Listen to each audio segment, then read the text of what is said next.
Para sa mga naghahanap ng charger sa battery, sa motor, sa sasakyan, meron po tayo dito mga bro. Ayan.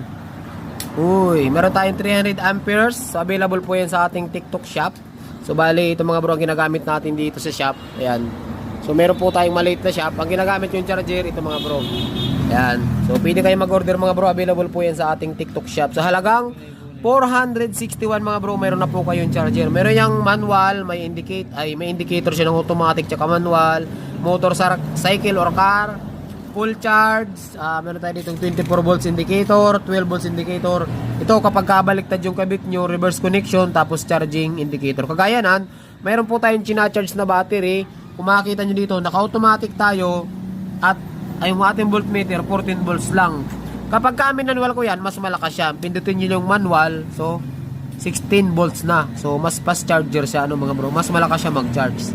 Yan, automatic.